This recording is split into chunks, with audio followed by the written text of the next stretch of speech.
countdown there. It's fun. I love the countdown. It's great. Soups Profesh. Hey, what's up, everybody? Specifically, the one person who's watching. Thank you so much for tuning in. Please invite possibly 20 of your friends. 20 would be great. 20 would be nice. You know, like 20 to 30 people watching this would be cool. But I mean, it's a pandemic. We should keep our expectations low. This is very true. But in all seriousness, thank you for watching this. Welcome to our show. This is a show I started last month called SongSwap because I thought it would be fun now that we're all locked in our houses. Hopefully not for very much longer, but now that we're all mostly homebound, I want to do a live stream series with a bunch of musicians that I really like and respect. Oftentimes, those musicians live very far away from Massachusetts. Enter today's guest, my buddy Kyle Keller. Say hi, Kyle. What's up, everybody? Kyle is a ridiculous musician. We have actually been friends for a few years now. We met through the power of the internet. We've still never actually been physically in the same room together, but we have talked on social media. We did a show prior to this one together, and it was a lot of fun. Kyle is a good dude who writes amazing, amazing songs, and I think I'm just going to let his music speak for itself. So, Kyle, if you wouldn't mind taking it away. Yeah, man, I appreciate it, buddy. Well, since I was just telling Pratik about an article earlier that's basically saying that maybe you got bad customer service because you're a bad customer. And it was a great HuffPost article about just, the folks who go in the fast food joint after they get ketchup on their burger when it wasn't supposed to have ketchup, and they act like it's the end of the world. And ironically enough, I have a song. About those kind of folks. I'm going to play that song right now. It's called No Friend of Mine.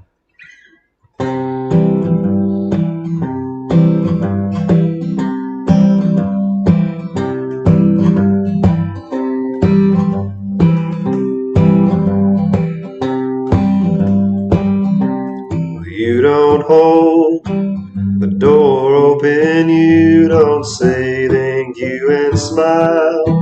Well, you're always looking so pissed off, living in denial.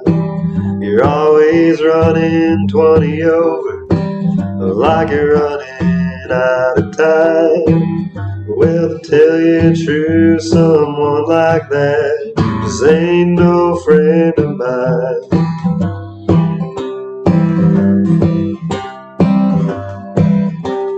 Well, I see you on the internet, you threaten war and calling names. Well, you're always talking about Jesus, you ain't got no soul to save. Well, I tried to give you chances, but you kept telling me lies. Well, to tell you the truth, someone like that just ain't no friend of mine.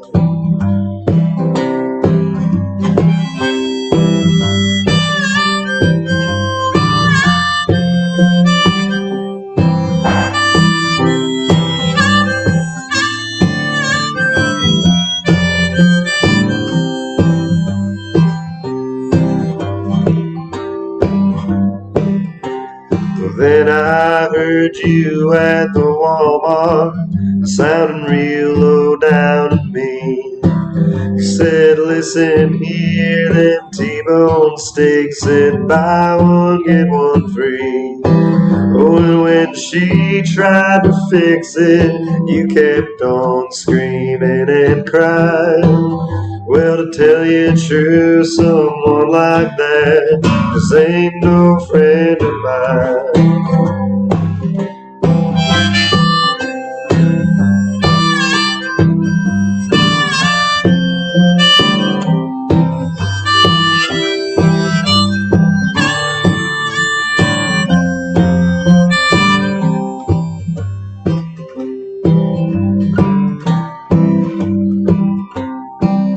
Well, don't you get me wrong, 'cause I give credit where it's due. Well, you can't point a finger unless you're looking in the mirror too. Oh, when I take off my blinders, it's easier to see. Well, to tell you true, I wouldn't be friends with someone like me. 'Cause I don't hold the door open, I don't say thank you and smile. Well, I'm always looking so pissed off and living in denial. I'm always running 20 over like I got some place to be. Well, to tell you true, I wouldn't be friends with someone like me. Well, to tell you true, I wouldn't be friends with a piece of shit like me. There you go. No friend of Dude, the mine. twist in the last verse. That was Yes. amazing. Oh, also, Yes. Wesley Sink says, hi, Kyle. Wesley Sinks, what's up, buddy? Hey. So good to see people tuning in. Oh, man, this is going to be a good time. Dude, that is such a good song. Thank you, man. I appreciate it. Is that, It's a fun one. Yeah, is that on anything that we can stream in the places? Or It is not yet. It will be, but hell yeah. not yet. It's exclusive to this show right here. Hell yeah. Speaking of this show right here, if you want to help a couple of musicians eat in the middle of the pandemic, there's a link that goes to PayPal in the description of this video where you can give us any amount of money of your choosing. Think of it like buying a ticket to the show. Because as you all probably know, Kyle, I don't know what it's like in your area, but Massachusetts just reopened the music venues, but in the there's no singing allowed for the sake of avoiding inhaling the COVID virus by accident. Yes. So they're only allowing instrumental music. So I see. Most of the musicians are out of work, so every little bit does help. Absolutely. Oh man. All right. Let's see. What should I play? Oh yeah, I know what I'll do. Whatever feels right, Pratik.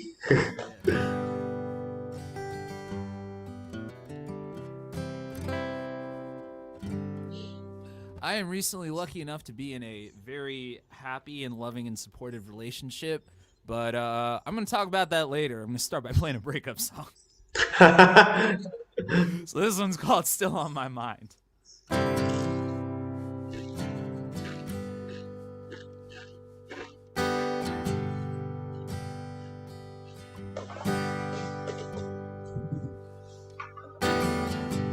Wish I died the day I met you. I wish my heart had ceased to beat.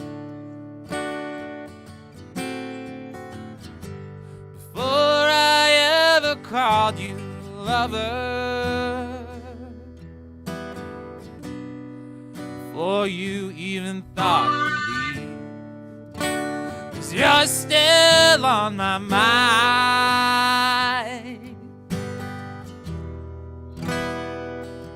Still on my mind.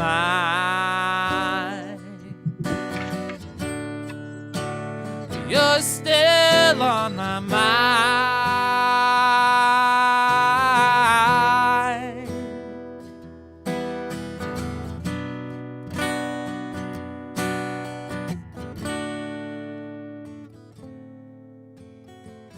Right now, you're probably out in the city.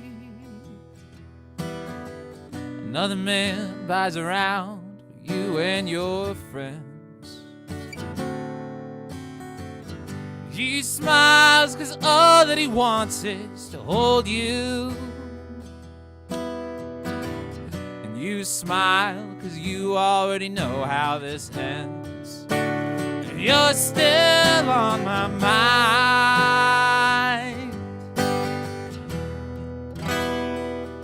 Still on my mind.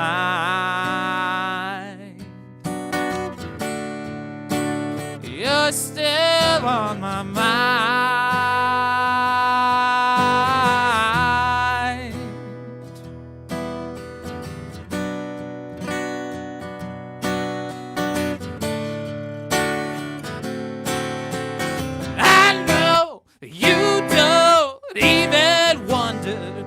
where I am, or how many nights that I cried. You were my world, I gave you everything I had. Now I'm singing about you to strangers, and when the music is over, I'm hoping that they will be kind.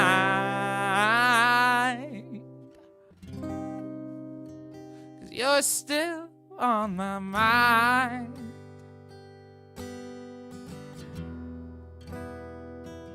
Still on my mind. You're still on my mind.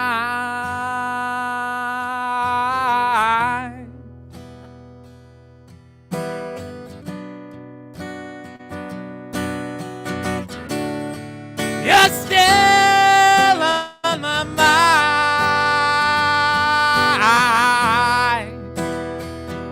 Still on my mind. You're still on my mind.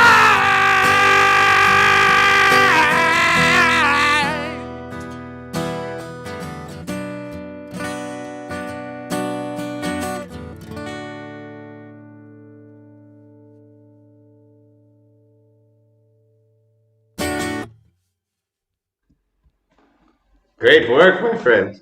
Ah, thanks, man. That is a great breakup song. It's like everything you want in a breakup song. Ah, stop it. It's got that nice like the anger at the end. It's just like let it all out, you know. That is so good. That was like that whole that relationship was just like she dumped me and then ghosted me the next day. Oh, and it was, that hurt. Like yeah, that's rough. That ought to produce some anger for sure. Yeah, I was in like a months-long depression, like because of that, because like you know, like the breakup seemed like it was on amicable terms. Yeah. And then the day after, it was like, actually, no, I'm never going to talk to you again, ever, and I'm not going to bother explaining why. Wow. Oh, okay. Cool. I'm going to sit here hating myself.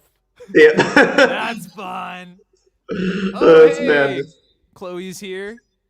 Chloe says, as I said last time, I feel those growls getting to my soul. Oh, thank you. I appreciate that. I try to make my voice palatable to the human ear. Right. Oh, man. All right. So as y'all might have guessed, this is called SongSwap. That is because the format is Kyle and I. Kyle's my guest this month. Say hi to Kyle in the chat. We're just gonna swap songs and keep going like this, back and forth, real informal like, until about 8:30. I've always loved that kind of format because I think it's like a conversation. It's a really friendly conversation. It places musicians on, you know, the stage as equals rather than having somebody open for somebody, which I think has its time and place too. But Kyle's my friend and a musician I respect the hell out of, and I want to, you know, I want to give him equal time on the stage with me. So Kyle, what you got for us, man? Yes. No, I always preferred that too, man. Like I love being on stage with a couple friends, like one or two friends, and just swapping songs. You know, it's like it gives everybody like a little break too. It's nice. It's like, you know, you play a song, you get to listen to another one, and you just get to banter with each other and stuff like that, and it just kind of creates a more fun thing. Right? It's you know, it almost makes the audience participation a little easier in a live setting, like when like I've done songwriter rounds at some like listening rooms and stuff here in Florida. It's just like there's just so much going on between like the two or three of you that there's so much to talk about. You know, I don't know, it's fun. The audience feels like less self-conscious about getting into it because everybody on stage is clearly having fun. Exactly. I think so. Yeah. How many people we got watching right now? We got 5 people watching. Nice. I think one of them maybe says Amanda says hi too. Well, let's say hi to Amanda from the both of us. Sweet. Yes. I love you, Wesley. Wesley's a good old boy here in Gainesville, Florida. With my buddies. Good to see you tuned in. Maybe Quincy Allen Flint will tune in. I'm wearing his shirt right now. He said he might. But all right, let's see. I think I'm gonna do that Talkin' Blues song. Hell I was yeah. challenged by my buddy Quincy Allen Flint and my buddy Danny Hughes here in Gainesville, Florida. He owns a place called Lucy's, which is normally a music venue pre-COVID times. Also a bar though and stuff. They have food. But both those guys were like, "Man, you ought to write a talking blues song. You know, kind of like some of those old Johnny Cash songs or some of those old Guy Clark tunes."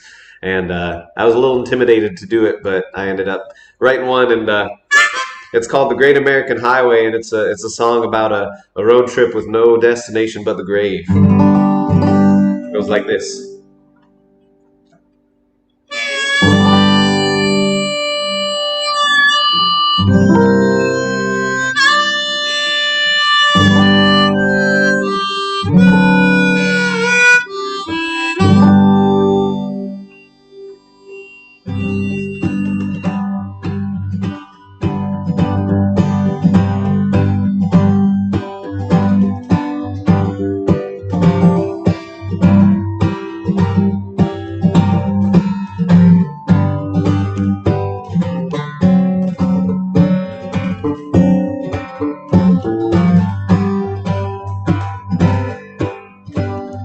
Well, there's something about starting your engine about 7 o'clock in the morning, looking down that highway with thoughts you gotta get to sort. Getting ready for a drive, thinking of the who's, the where's, and why's, why the ways of the world, and it's so much suffering. So I headed out of Gainesville, took a pit stop up in Waynesville. Someone asked me for $1, and I gave them 5. Well, I was looking at all the people, all their good and all their evil. Just none of us gonna make it out of this world alive.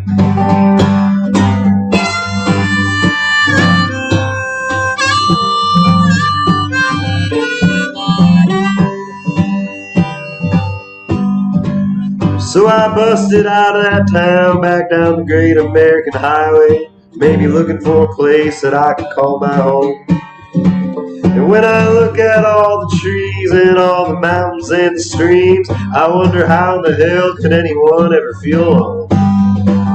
Yeah, well then I got to thinking, you know, home ain't some kind of place. It's a feel-good feeling you get down in your bones. Well, you can find it in a lover, in the winter or the summer. You can find it out here on the open road.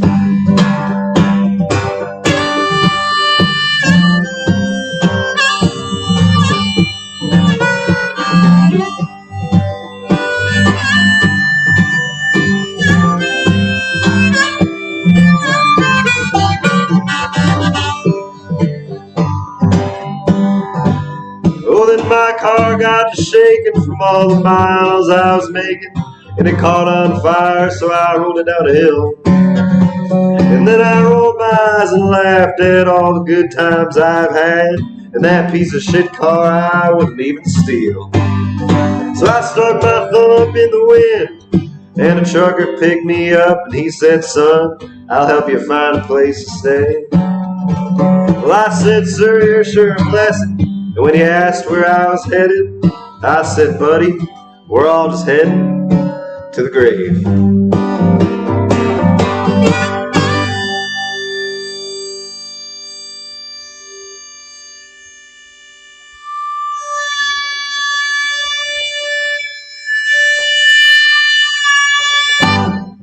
Woo!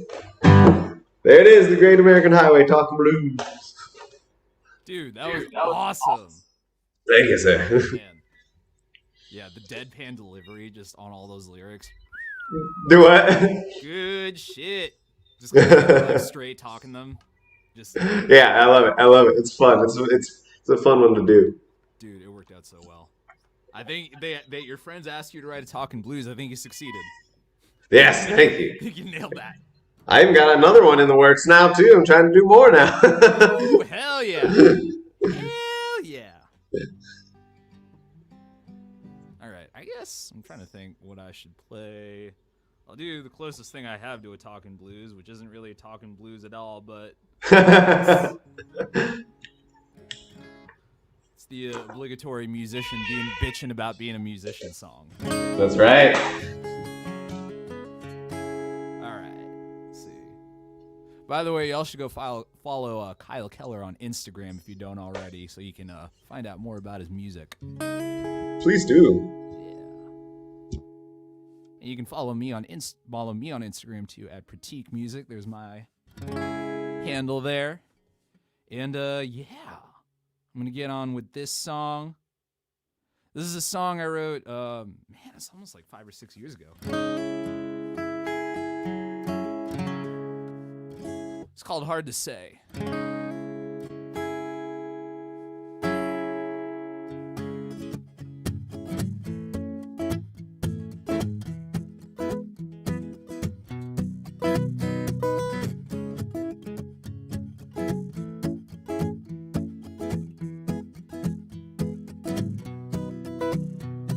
Staying up till sunrise, sleeping through the day, waking up an hour before you have to play, counting change for cigarettes and strings for your guitar.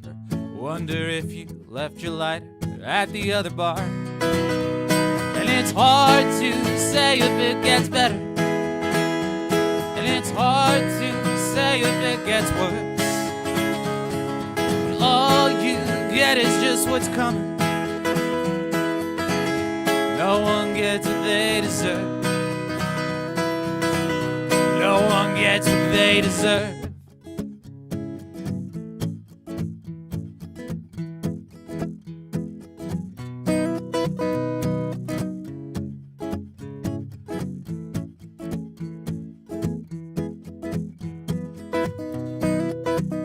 Trade your songs for fries and coffee, sell your soul for gasoline.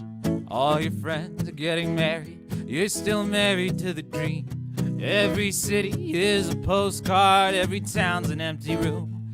Every somewhere that you're going is just somewhere you're passing through. And it's hard to say if it gets better, and it's hard to say if it gets worse. All you get is just what's coming.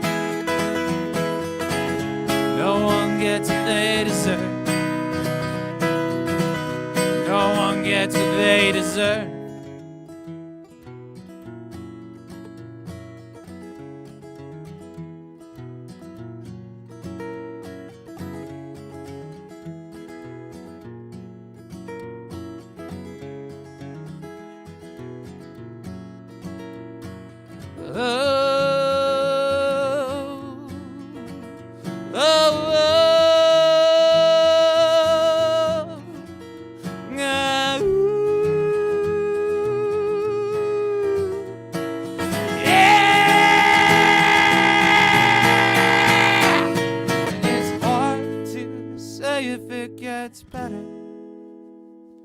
It's hard to say if it gets worse.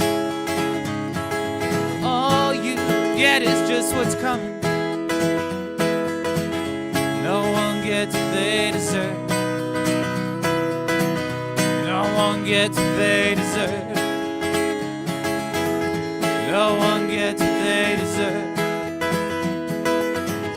No one gets what they deserve. No one gets what they deserve.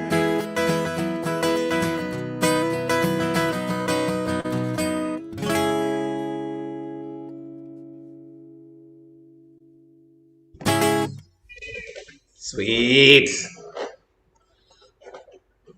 Oh, thanks, man. I feel like I can relate strongly to that one. I feel it. You know, every musician's got to have at least one song where they bitch about being a musician. Yeah, 100%. Although Wesley's got a different idea about what song you need to write.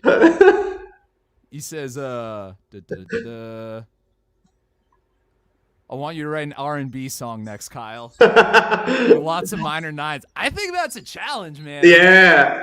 I'll do it just for you, Wesley. Yeah. I'll do it just for you. Oh, and then every musician's got to have a song, no one gets what they deserve. I deserve $1 million. Hey. What a coincidence. So do I. I feel like all of us deserve $1 million. We all really do. It's like, it's cool to feel like $1 million. It'd be better to have it, Right? It'd be great. Also, you got a nice comment there. It says, that you improve each performance with more confident conviction. Thank you, Chloe. That's I awesome. appreciate that. I appreciate that very much. Well, I gotta say, one thing I want to do real quick before you get on with your next song, Kyle, is Yeah. another part of the reason that these song swap type things are fun is that they're so informal and laid back. You can kind of just do whatever. And one thing that I found is really fun to do is to take questions from the audience. And because it's like there's always and it's like really just questions about anything, like how do we write songs, like what do we get start, like how do we start writing a song, or just what our opinion of like watermelon is, or something like that. So I want to say, if I want y'all to if you have any questions for us, any particularly burning important questions that you want us to answer, throw them down in the chat. I'm gonna start off with this question that somebody sent in earlier today. This is a pair of questions from Sylvan that are both, and I'm asking you both of them because they're both connected. Which is what typically comes first when you write a song, music or words? And the second question is, do you have a favorite instrument that you compose on? Answer first for you. Yeah. Well, I want to hear first. What comes first for you, man? Oh, so what was the question? It was what does melody come first or Yeah. Well, music or words. So I music guess or like words? melody and chords or the lyrics. Yeah, honestly, for me, it's kind of different every time. Most of the time, like a fair bit, like maybe like 60-70% of the time, the actual music comes first, and maybe not even all of it. Maybe just like a little bit, like the what the first verse would be or something like that would come up. Yeah. Because normally that's what it kind of takes for me to get like the ball rolling and kind of get myself inspired. Is like I'll play some chords, and the chords will just kind of like I don't know. The certain chord structures make me think of certain topics in my head. I guess is kind of how it works. So like I'll play a couple little chords, and then like a little word line will pop into my head or something. I'm like, oh, it was like that could go somewhere, and I go along with it. But then on the flip side of that, sometimes I'm just driving in my car and a line pops into my head, or even a chorus or something like that, and then I just have a melody in my head, with that, and I try to translate that to the guitar later, and it either works or doesn't work. Sometimes I have to like rearrange the melody how I saw it and maybe try something else and stuff. But so it's kind of weird. It's a little different every time, but I think that's what kind of keeps it enjoyable too. Yeah, I feel you. I'm like pretty consistent with like getting the lyrics first, but then usually as I write the lyrics, I start getting a pretty good idea of what kind of melody I want to sing them to, and Yeah. like what kind of music I want to put behind it. So one thing that's just kind of become a given for me is just like every time I write a song, I always make sure my guitar's nearby so I can kind of just check, like check my work every so often and be like, is this something that I actually want to sing? You know? Right. Yeah. But like What you about mentioned, composing? Do you compose on the guitar? I'm guessing, right? Most of the yeah, time. yeah. So I actually started. I've started playing the piano again pretty recently, but I'm Nice. not at the point where I can like write a song on it. So I'm pretty much all my songwriting has been on the guitar, and what I'm Yeah. hoping to do is like work on the piano enough to the point where I can start writing on it too. That would be awesome. That would be really Yeah. cool. Yeah, mine's guitar too. Like, because the only other instruments I play, I mean, I play harmonica and stuff, but I play a little bit of banjo and a little bit of the lap steel, Hawaiian lap steel guitar. I have a Yeah. Weisenborn and banjo. Yeah. I'm a little bit better on banjo than I am the lap steel, and I could probably write some with the banjo if I wanted, but I never really have done it yet. Mm. But one of these days I'll probably do it because the banjo's really fun. Like Yeah. it's a cool sounding instrument. But I kind of play it how I play guitar, so I don't really know like the claw hammer style and that kind of thing. Yep. That's a thing. But I wish I did. But Yeah. You got a song for us that you kind of wish that you could put on the banjo? oh man, I don't know. Probably, yeah, maybe. I don't know. Yeah. Yeah. I think one that would translate well to banjo. Let's see. Yeah. Let's hear some of that, man. I was gonna play another minor key song, but I'm gonna go into the. I'm gonna keep it a little upbeat, surprisingly, which is something I Heck don't yeah. normally do a lot. Let's hear it, man. But so we were talking about crippling self doubt earlier. That's a thing that musicians deal with a lot, and I've dealt with it a lot in my life, and still do, and have been, trying to find ways to work through it and stuff like that. But one of the things with the self doubt is like as kind of lame as it sounds, maybe, is like my looks and stuff like that. And I'm always self conscious about the way I look and that kind of thing, and compare yourself to others and all this stupid stuff. But I wrote a fun song about all that too, because it just makes me feel better about it. So I really love trucker hats. I'm clearly wearing a trucker hat right now, and you basically won't catch me without a hat on my head because it just feels right, and I don't feel right without one. And so I wrote this little song. What did I call this one?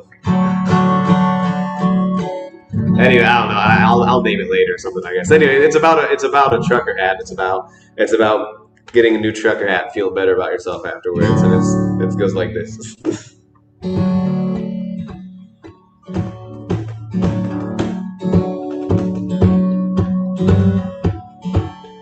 Sometimes I really feel the need to change the way I look. So I start reading magazines and modern fashion books.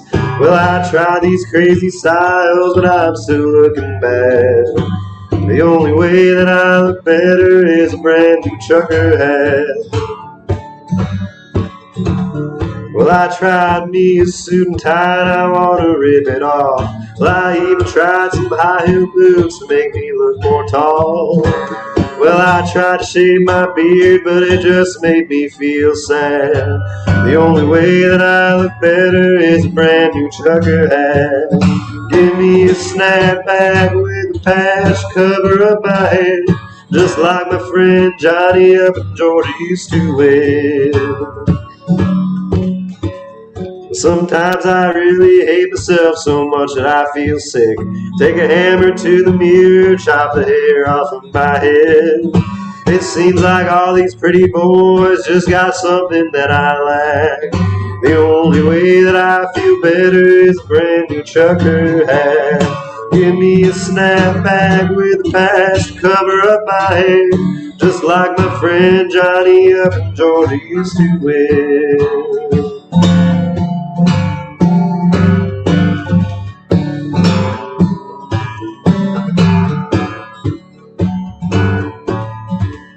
Well, I never take it off, not even when I'm making love, 'cause I got a big old forehead, man, I gotta cover it up.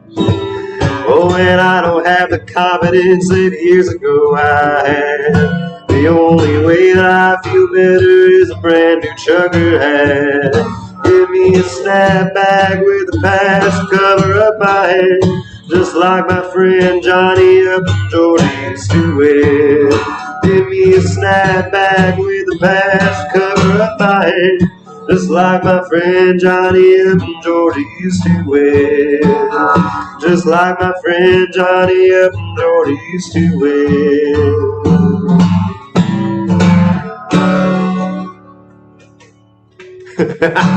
That's a fun one. Dude, that was awesome.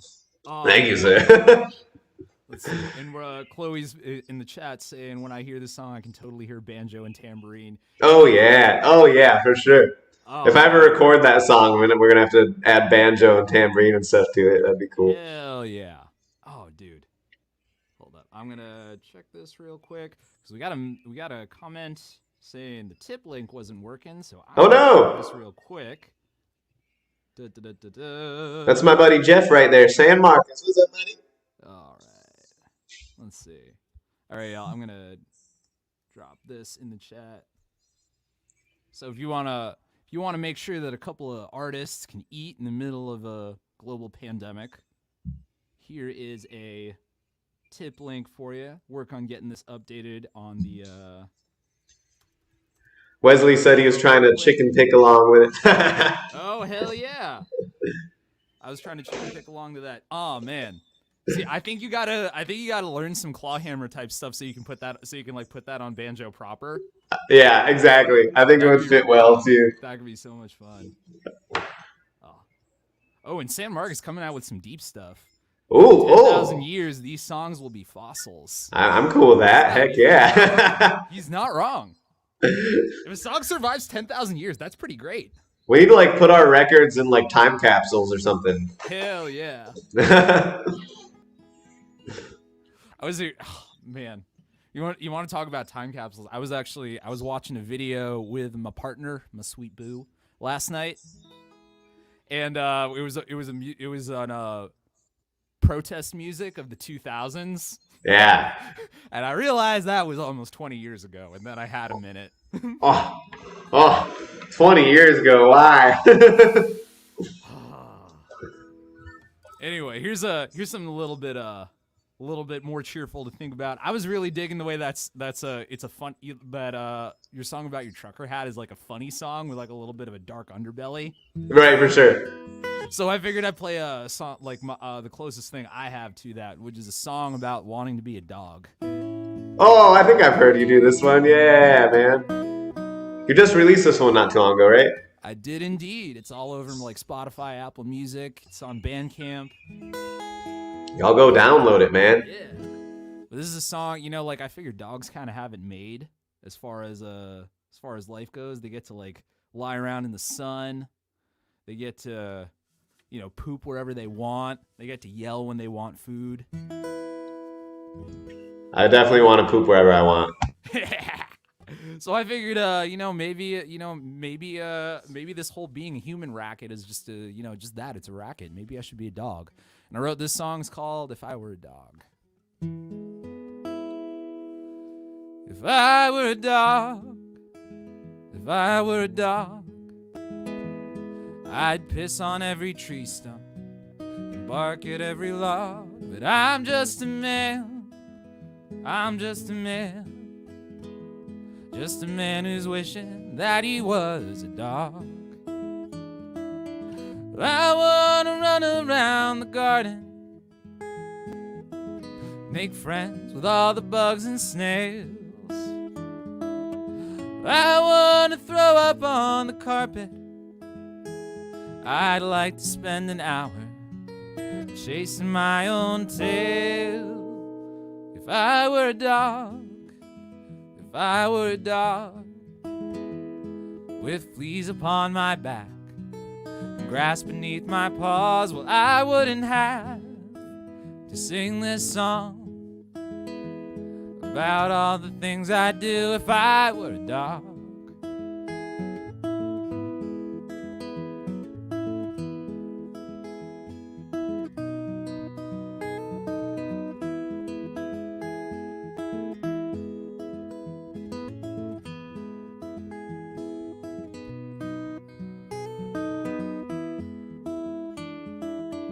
I'd like to jump in every puddle, make friends, howl at every star-filled sky. I want... This is what happens when you forget your own lyrics. I'd like to jump in every puddle, start this again, and howl at every star-filled sky. I'd like to always get in trouble. There we go. I'd like to be somebody's friend until the day I die. If I were a dog, if I were a dog, I'd piss on every loss and bark at every log. But I'm just a man with a house and a job, and I'd throw it all away to be a dog. Well, I'd throw it all away to be a dog. Well, I'd throw it all away to be a dog.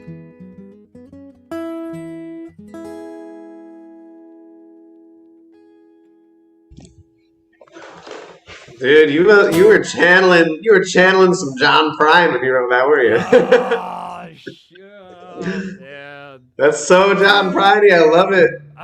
It's so good. Dude, John Prine is so good. It also gives me some like I don't work at a bank vibes. Yes. It's like that kind of. Oh man. Kind of like. Yeah. It's like kind of funny, like kind of cheesy, but like amazing. I don't know, like it's so good. There's some actual sincerity to it, It's funny. Exactly. Like they're at the narrate, like the singer's like dead serious. Right. Yeah. Like you said, it's like there's like it's kind of it's meant to be kind of funny and stuff, but there's those dark undertones that are like Yeah. underneath it that are like you're it's like explaining the human condition. Just a little bit, You know. That's I feel like I think like obviously like all the comedians will like any comedians in the audience will agree with this, but I think humor does a really good job of exposing the human condition, Yeah. not just like the absurdity, but like the actual darkness of it. Oh yeah. And like the actual dark weird stuff, and that's why I have so much respect for like musicians like John Prine and Todd Snyder, who write these like really funny songs that are they're light and they're fun, but if you like listen to them, they're also really existential. Absolutely. Yeah. Yeah. No, because Actually, it does. Yeah, Humor makes it all better. it does. Wesley's feeling wanting to be a dog. I mentioned just today I wish to be reincarnated as my dog. Dude, it's true. That's why I wrote that song. Dogs have it made. They really do. Finally get to sleep all day. Chloe Hey, brings up an excellent point. Dog spelled backwards is God. What do you think of that? oh my! Wow. Illuminati confirmed. All right. So, will you give me permission to write a song? I wish I was a cat. Dude, absolutely. I want to write the flip side to the one you just wrote. Dude, here's the thing. I wrote "If I Were a Dog" because I love the way that sounded when I sing it. Yeah. But honestly, I think I'd personally prefer to be a cat because cats sleep for 18 hours a day. Right. That's normal. That's great. If people sleep for 18 hours a day, that's usually because they're depressed. But like, It's true. for cats, that's just par for the course. Oh my god, that would be great. 18 hours, hell yeah, let's go. Yeah. And then 6 hours a day, you just like compress all the stuff you gotta like you're eating, your social activity, you're running around. You just compress that into 6 hours. Yep. No jobs, just sleeping the rest of the time. And that's why I feel like cats have so much energy when they are awake. It's like let's go, Also, Wesley said a cat would prefer R&B. There we go. So my song about if I were a cat has to be the R&B song that Wesley challenged me to write. Yes. 2 in 1. Perfect. Well, what you got for us in the meantime? That's going to be really hard to do, but I'm going to try. I think you can do it. I'm going to do. I'm gonna go straight to the existential darkness. Hell yeah. with no humor whatsoever. It's just dark.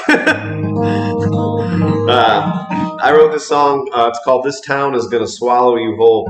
This is a song I wrote about my old hometown of Nashville, Georgia, where I grew up. And there's a lot of things I love about that place, but there's also a lot of things that aren't so great about it.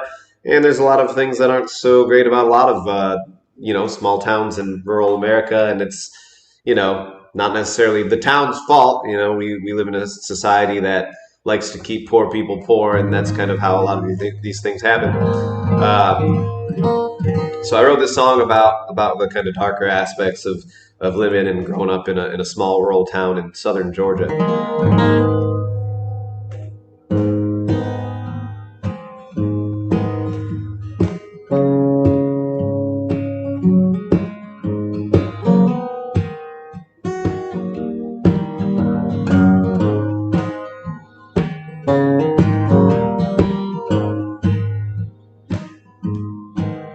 It'll give you love, take it away. It'll put a needle in your veins. This town is gonna swallow you whole.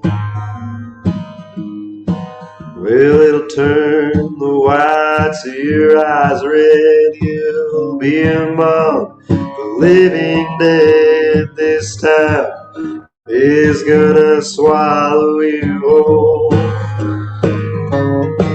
Well, this town's gonna swallow, gonna fill your heart with sorrow. This town is gonna swallow you whole.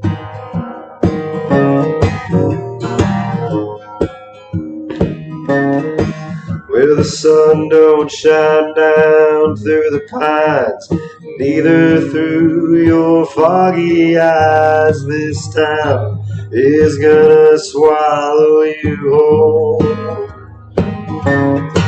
Well, the factory moved out of town. There's no food to feed your child now. This time is gonna swallow you whole.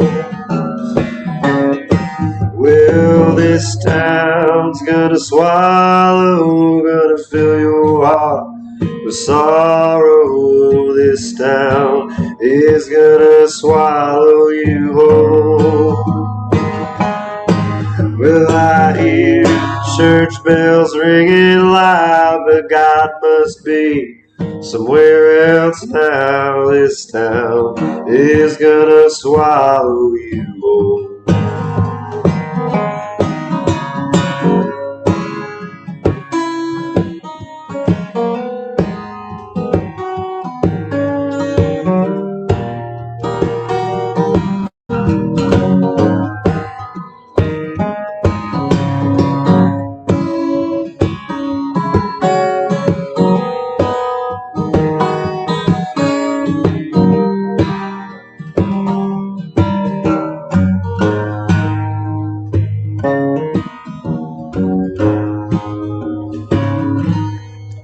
You used to be strong as an oak, but now to no fault of your own. This town is gonna swallow you whole. Well, the fire's gonna come, it's gonna burn you down to ashes on cold hard ground. This town is gonna swallow you whole. Well, this town's gonna swallow, gonna fill your heart with sorrow. This town is gonna swallow you whole. Well, I hear church bells ringing loud, but God must be somewhere else now. This town is gonna swallow you whole. Well, this town is gonna swallow you. This town's gonna swallow you. This town's gonna swallow you whole.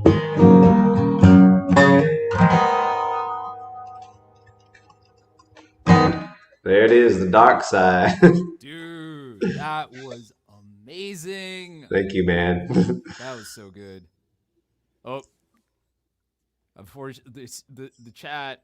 I'm sure they appreciate your song, but unfortunately, they seem to have latched on to the maybe animals have a better life than other animals have a better life than humans.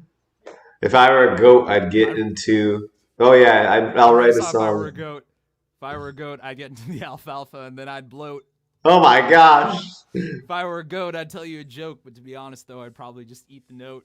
If I were a goat, Dang. I think y'all got something on your hands there. Yeah, you got a song right there. Yeah, dude, Kyle, that was awesome. Thank you, man. I appreciate it. Yeah. I also want to call out San Marcos and Sylvan. Both of them recently donated to the PayPal link, which seems to be working just fine now. So thank you so much. If you got some cash, please feel free to kick it our way, because that's how we eat. It is how we eat. Yeah. In a time when it is not safe for us to play shows. We gotta eat food. Yeah. And Kyle, that you got that song actually got me thinking about not so much small towns, but actually about a friend of mine who I found out had just passed away really suddenly yesterday. And well, I want to do a cover song, and I want to do it for him because there's a big story to it. So, this song is well, yesterday I found out that my buddy Hugh McGowan had passed away really suddenly. I still don't know what it was of. It's pretty concerning to say the least, because dude's because he's pretty dang young. He's older than me, but he's not even out of middle age. And Hugh McGowan was a real bright light of a person, a really important person to all the musicians that I knew. He was hosting one of the first open mics I played at, an open mic that I played on every week for a few years. And he was a phenomenal guitarist, a phenomenal singer, phenomenal songwriter, human being. He repaired people's guitars. He introduced people. You know, he was just a good friend and a great musician. And yeah, I am really, really messed up about it.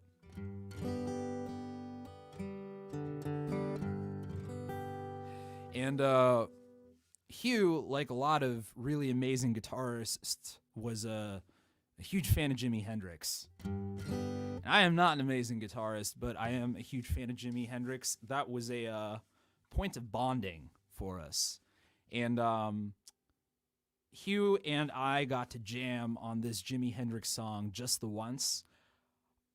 I always figured we'd get to jam on it again someday. When the pandemic started, I figured we'd get to jam on it sometime afterwards. And I really took that for granted. And now it looks like we'll never get to jam on this song again. But we did get to jam on it once. And I want to play this song, this Jimi Hendrix tune for my buddy Hugh McGowan. If you know this one, feel free to sing along at home.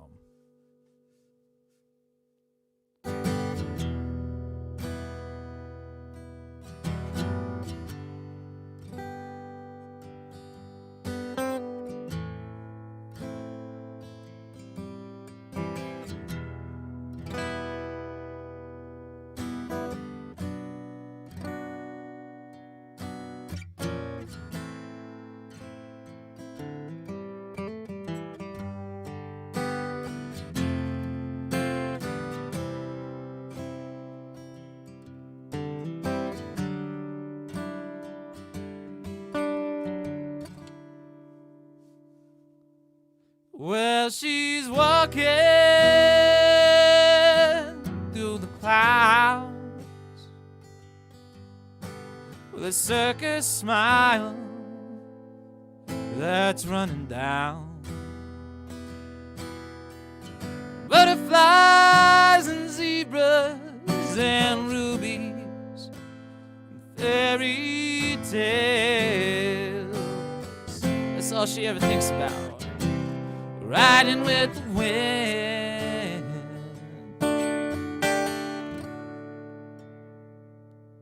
When I'm sad,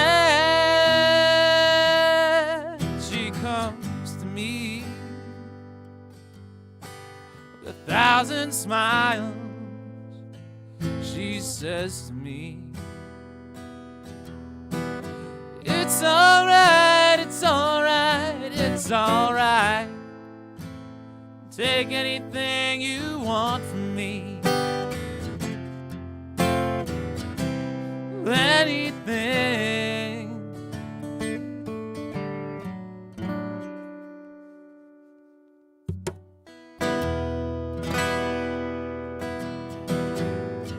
Fly on, little wing.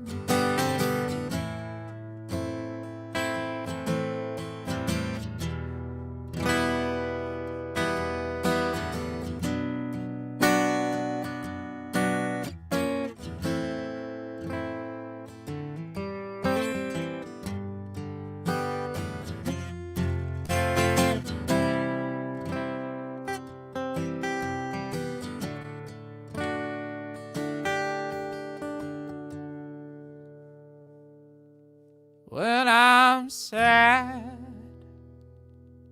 she comes to me with 1,000 smiles. She says to me, it's alright, it's alright, it's alright. Take anything you want from me. Anything.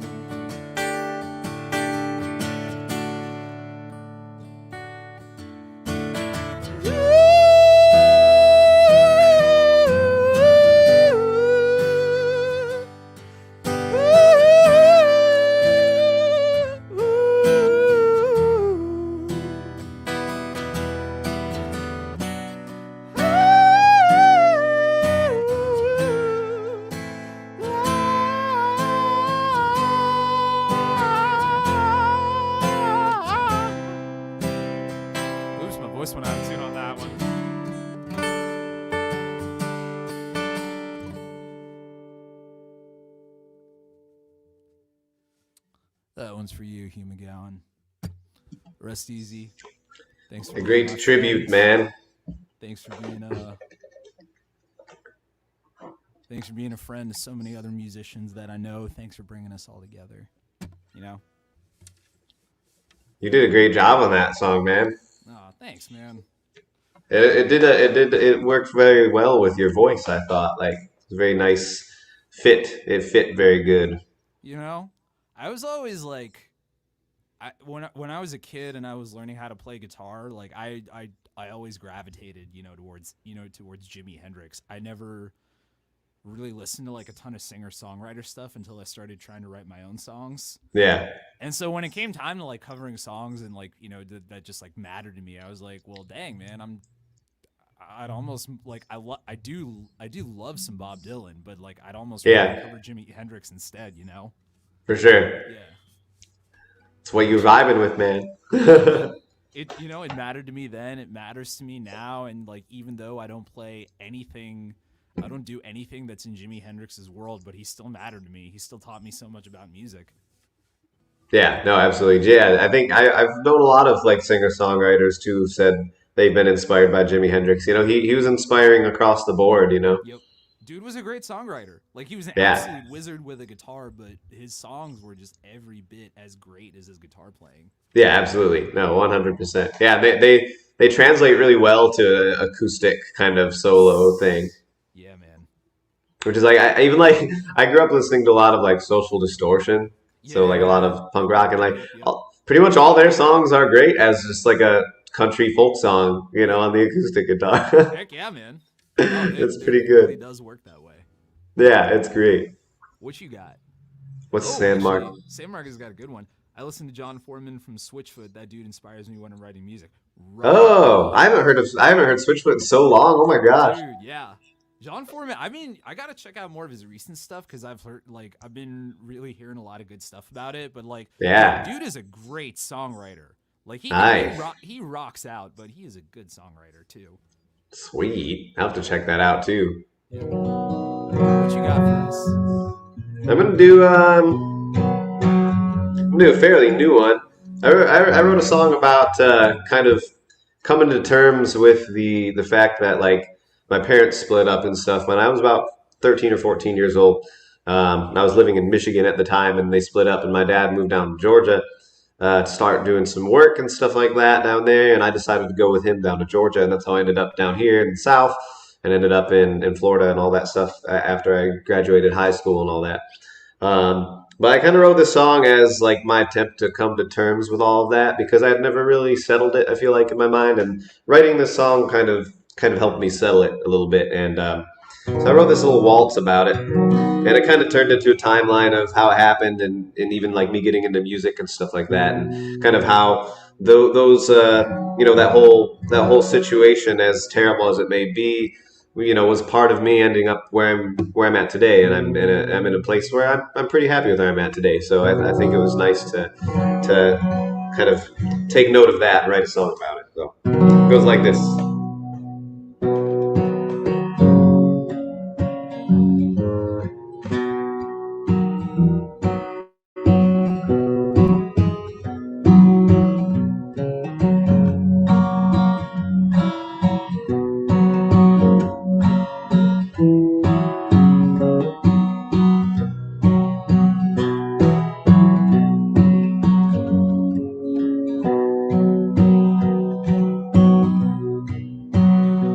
When I was a kid, didn't have much to say. Well, my parents split up and went their separate ways. When Daddy went south for work, I had a choice to make. So I headed south with him to find some sort of change. Well, I've always been looking for my own paradise, but it was hard to find in the snow and the ice.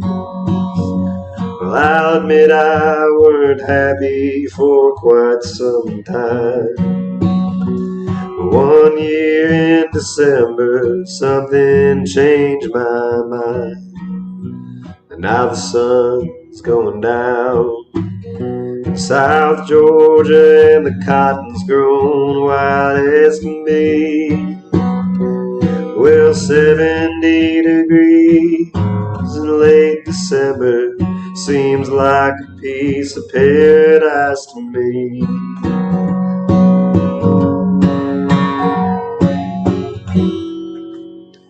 Well, I did some learning and I did some burning. Well, I got so high I thought I could write a song. Oh, then I played some chords and it sounded like shit. Well, my fingers bled, but I just kept on playing. And now the sun's going down in South Georgia, and I'm sitting here learning how to sing. If it weren't for the past, maybe I wouldn't have found the person that I wanted to be.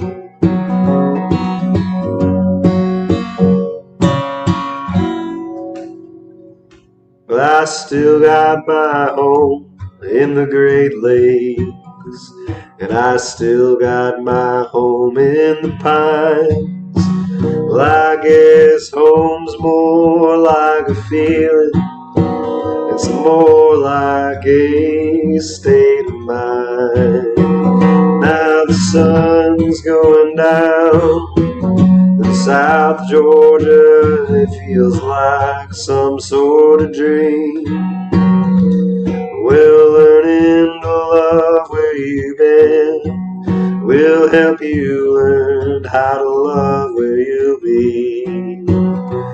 Well, learning to love where you've been will help you learn how to love where you'll be.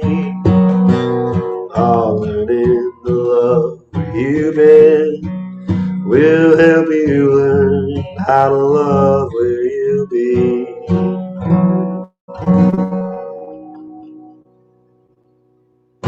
There's a sad one for you.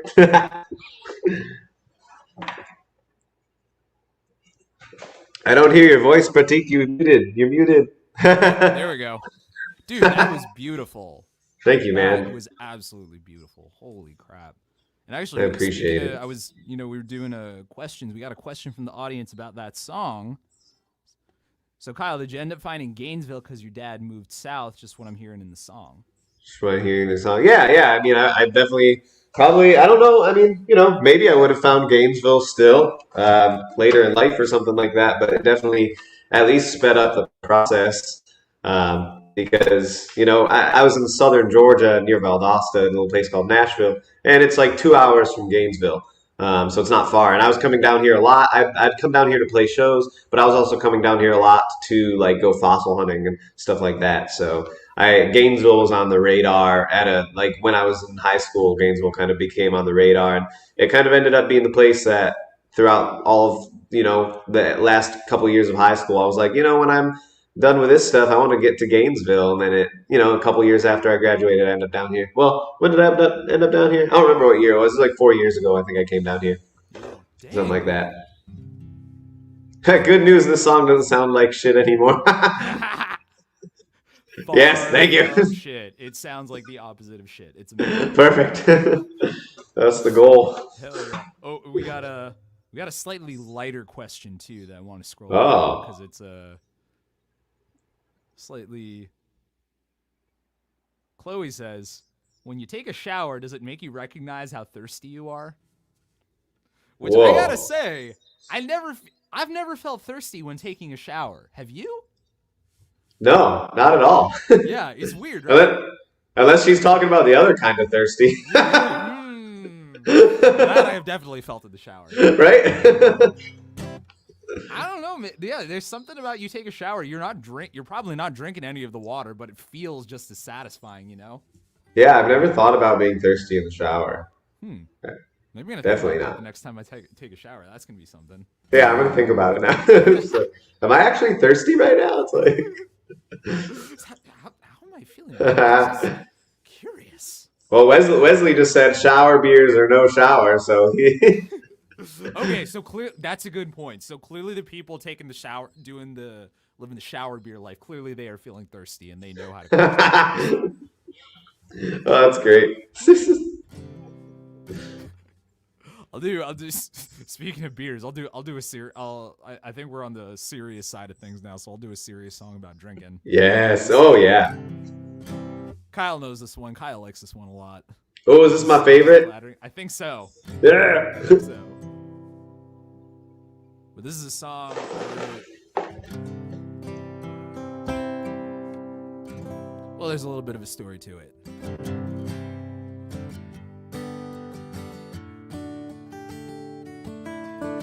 So I should start by asking how many of y'all got siblings. Throw it down in the chat. Do you have older siblings? Do you have younger siblings? Are you the oldest or are you the youngest?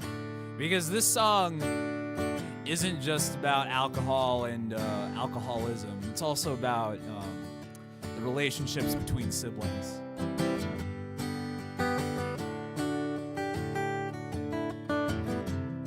But see, I got a younger brother. I'm the oldest child in my family. My younger brother and I are pretty close, but we didn't always used to be that way.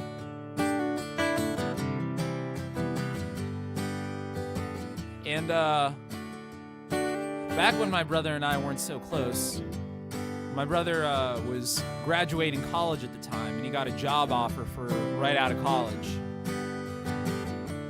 And a software firm wanted to, because he was, he had a computer science degree. Well, it's a computational linguistics degree, which is partially computer science, partially linguistics, but that's not completely important to the story. What is important is that my brother was graduating and he was getting offered a job right out of college. And it seemed like a pretty good job. The main thing was that they wanted him to relocate to Kalamazoo, Michigan. And my brother said, well, let me think about it. And they said to him, well, we'll pay you all this money. And my brother said, cool, I'm done thinking about it. So my brother packed up all his things. He moved to Kalamazoo, Michigan. He must have spent less than a month at home getting his affairs together. My brother moved into Kalamazoo, Michigan, moved into his own place, started a job. And at first things seemed like they were going well. But over time, my brother found that Kalamazoo, Michigan wasn't quite where he wanted to be. He felt pretty alone, pretty out of place. Kalamazoo, Michigan is pretty quintessentially small town Michigan. Really, the only thing you can do there is drink. So to cope with how lonely and out of place my brother was feeling, he started going to the bars pretty frequently. And he fell in with a group of friends who went to the bars pretty frequently. They would all drink until they were sick. They would drink until they were nearly dead sometimes.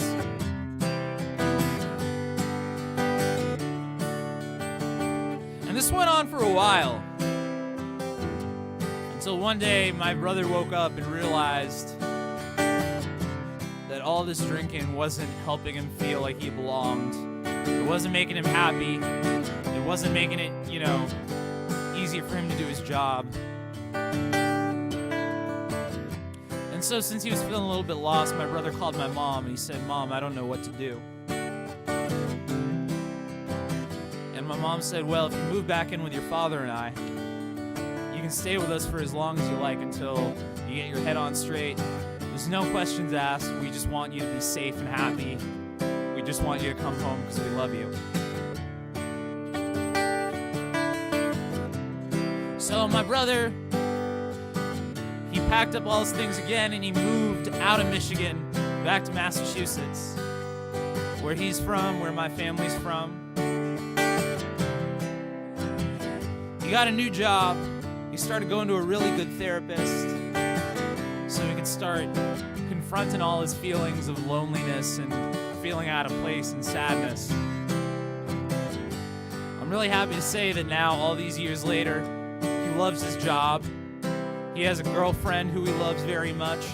They're kind of joking about getting married the way that some people do before they start talking about getting married for reals. And all this is to say that I'm really proud of my brother. But a lot of his friends from back in Kalamazoo, they're still drinking and they're still having a hard time of things and still not always confronting the things that are making them miserable.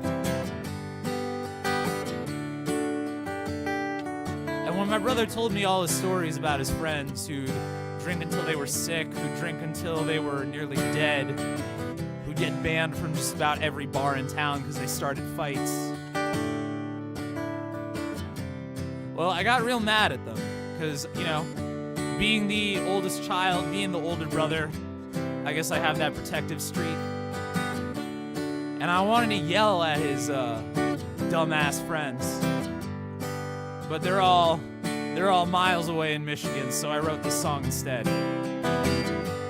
It's called The Gang's All Gone.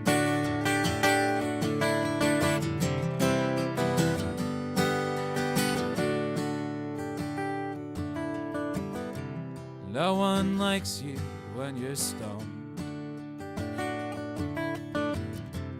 They just hate to be alone. Not so much they'll take you home. Oh,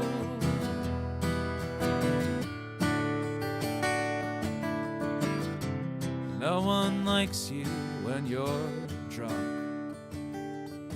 But you're too big to call a punk.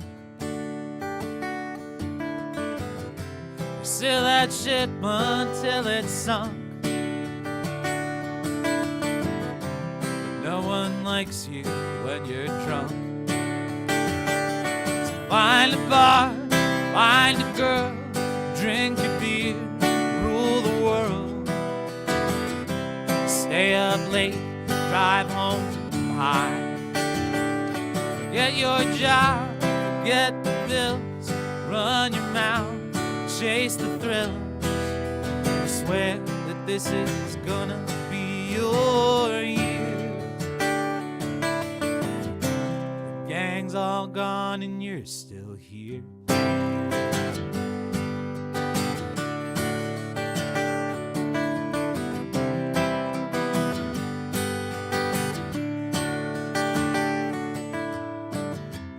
No one wants to be like you. Bloodshot eyes and a broken tooth. Growing up is hard to do, but no one wants to be like you. So find a bar, find a girl, drink your beer, rule the world. Stay up late, drive home high. Forget your job, forget the bills, run your mouth, chase the thrill. I swear that this is gonna be your year. The gang's all gone and you're still here in this town, where all you do is drown, away from every lifeline you've been through.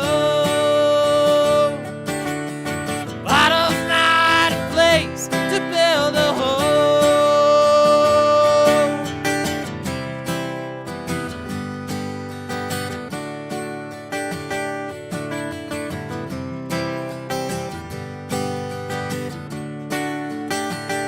So find a bar, find a girl, drink your beer, rule the world.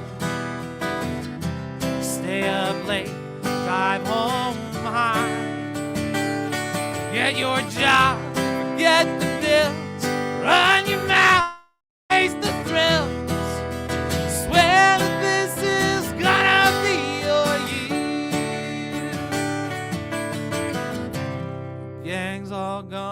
you're still here. You're still here.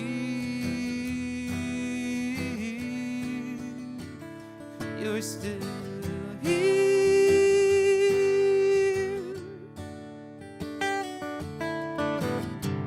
The gang's all gone and you're still here.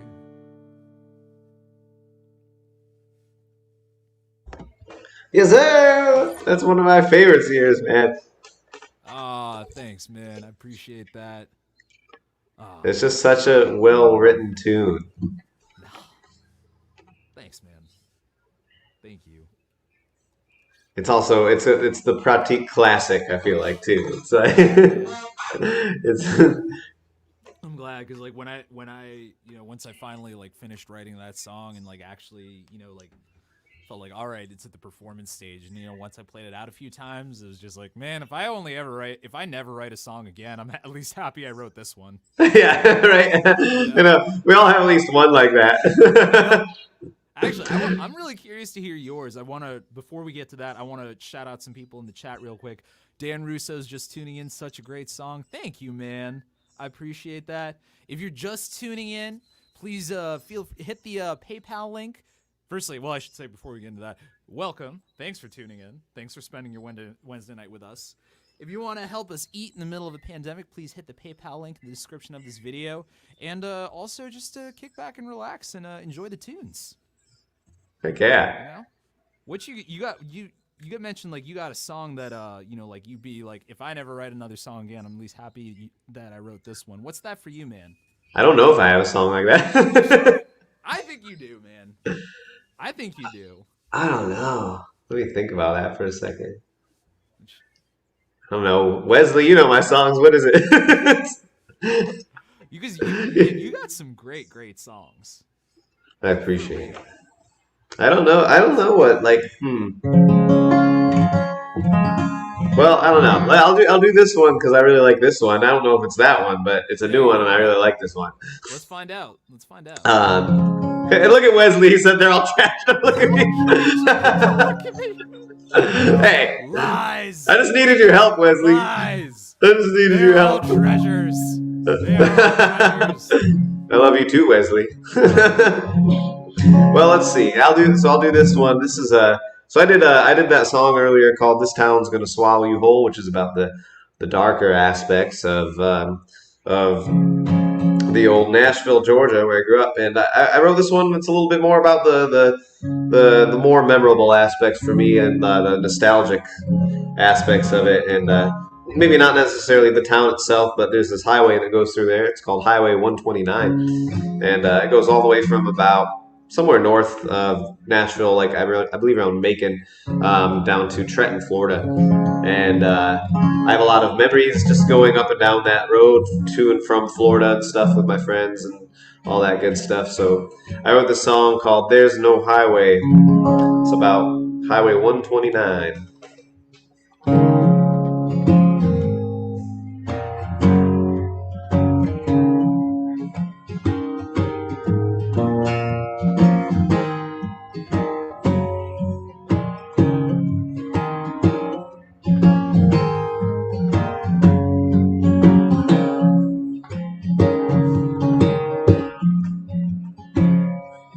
There ain't no highway like 129, and I'd run it from Nashville to the Florida state line. Well, I had no will in my heart to be tamed, and I'd roll my windows down in the rain, and sometimes I go back just to feel the rain again, and think about me and my buddies, how we'd howl with the wind. Never knew we were running out of time. There's no highway like 129. There's no highway like 129.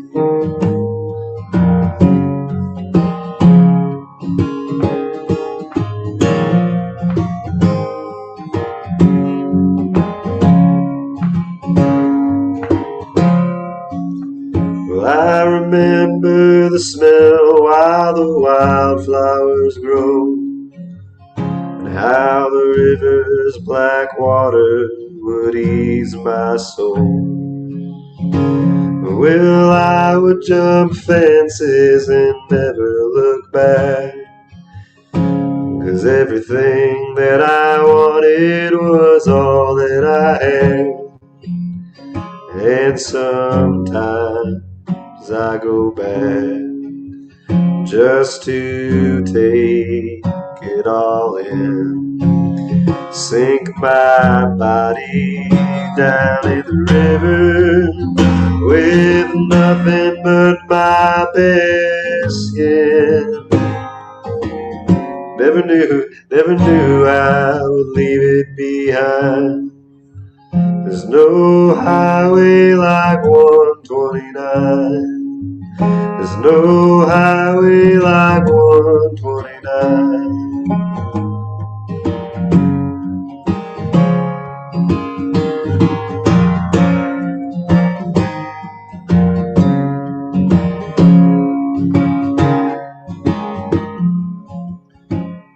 So sometimes when I just need some place to hide, well, I pack up my bags and drive out of my mind. 'Cause there's only one place that'll treat me just right. Well, there ain't no highway like 129. Well, there ain't no highway like 129. And sometimes I go back just to take it all in, lose myself in the moment, the same way that I always did. There were gunshots in every stop sign. There's no highway like 129. There's no highway like 129.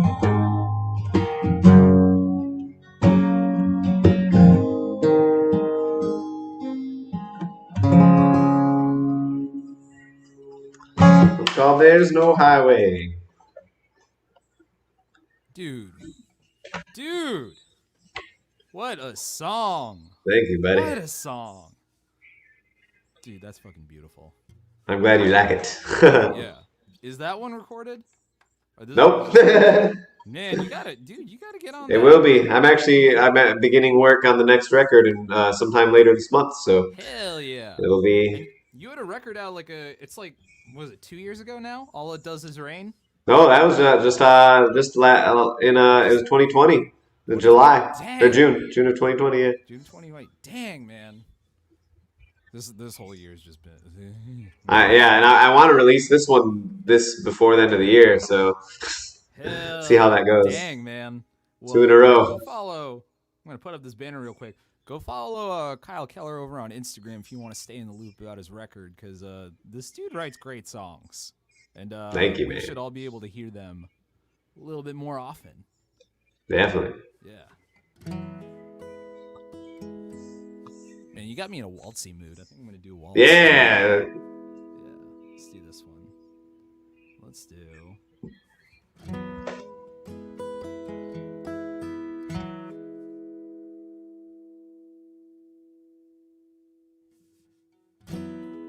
This one's called When You Were Loved.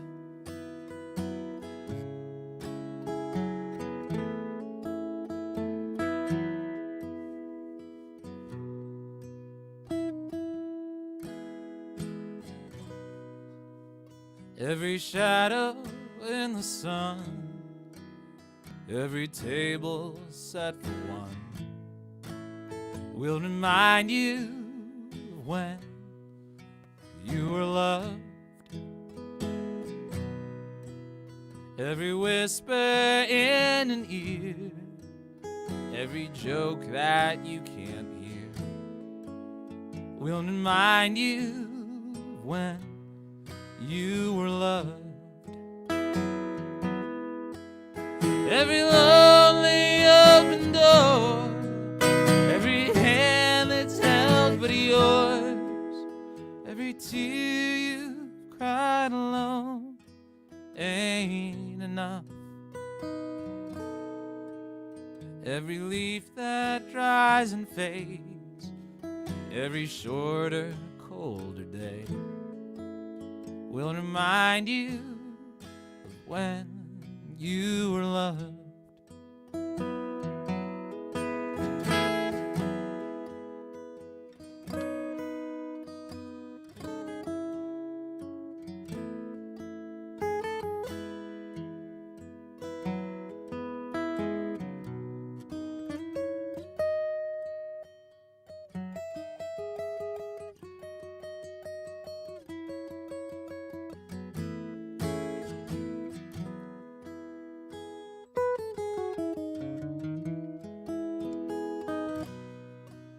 Every time you hear that song, every time you sing along, will remind you when you were loved.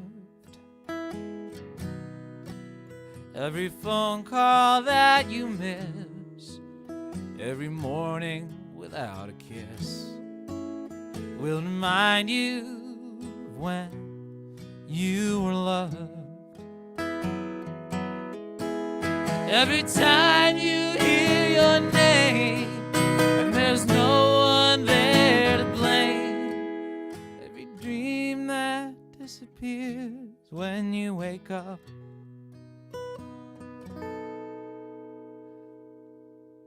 every chill deep in your bones, every road you walk alone, will remind you when you were loved.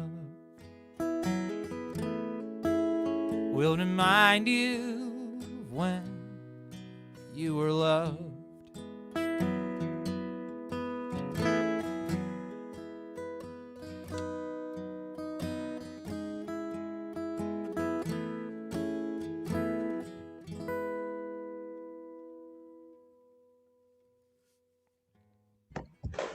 Yeah, it's such a beautiful waltz, dude.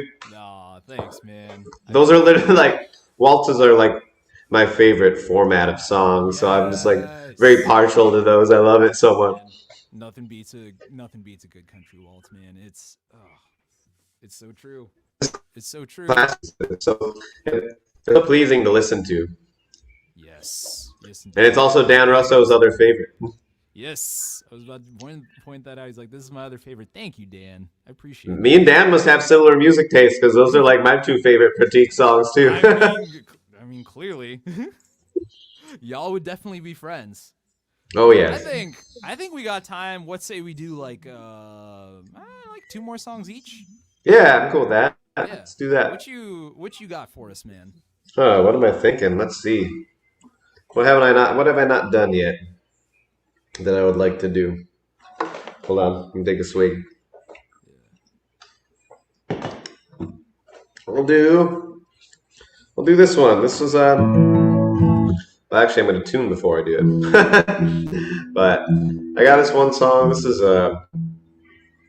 maybe somewhat similar topically to the song I sang earlier.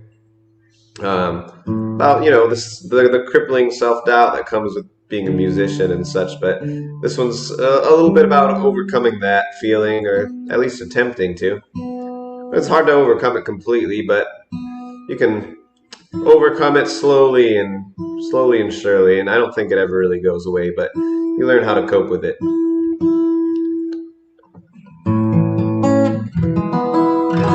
Why does my guitar sound so out of tune? So it's a tune called "I'll Never Hang Up My Hat," and it's actually weirdly enough it's one of the shortest songs I've ever written. I don't do very many short songs. Well, 3 or 4 minutes, but this one's like 2 minutes and 18 seconds. Sometimes you write a song and it just seems like you said everything you needed to say. So this one's called "I'll Never Hang Up My Hat."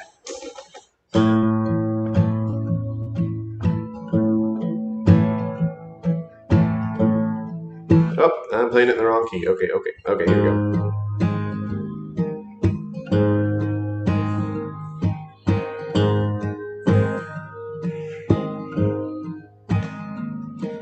Sometimes I just want to take off my boots and trade them in for some corporate shoes, and take off my flannel, buy me a suit, find a real job and become someone new.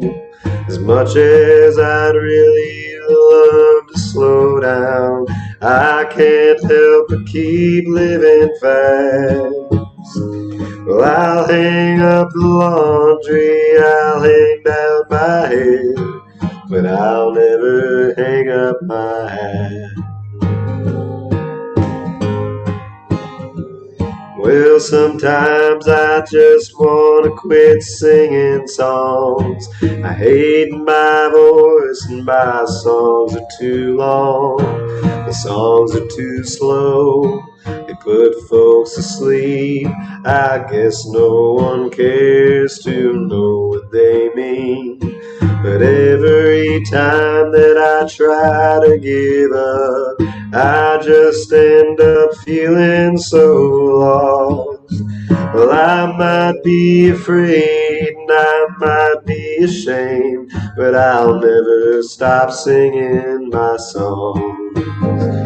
So friends, if you love something, do it. Don't let your fear drive you mad. You know that you look better with it. So don't ever hang up your hat. Well, friends, if you love something, do it. Don't let your fear drive you mad. You know that you look better with it. So don't ever hang up your hat. So don't ever hang up your hat.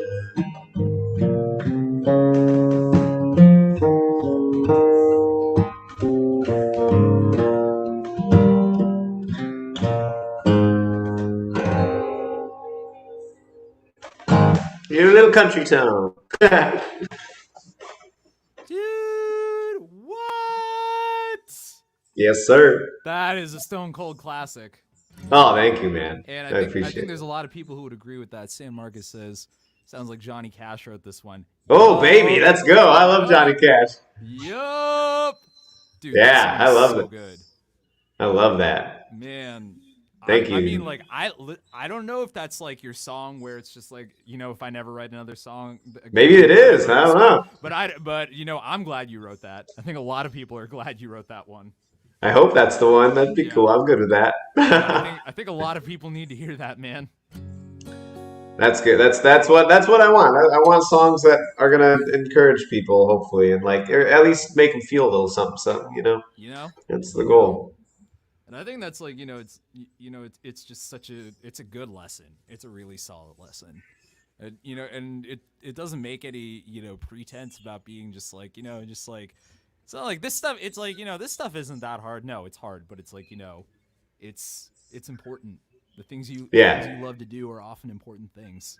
Yes, that's oftentimes the only thing that keeps you going. Yup. Yep. I know that well. That's definitely how I feel. Like I need this. I need this music stuff. I don't know. I feel that, man.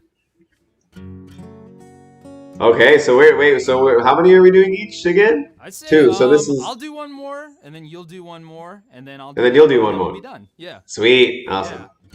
So I'm gonna try a new one. Yeah. Newish. I'm trying. This is gonna be like back-to-back alcohol songs, but this is this is one that I also feel pretty strongly about. And what happened was just I stopped drinking a few years ago, and it turned out that actually wasn't as hard as I thought it would be. But at least in my case, I know some people for whom quitting drinking is one of the hardest things they'll ever do, and got a lot of love and respect for those people.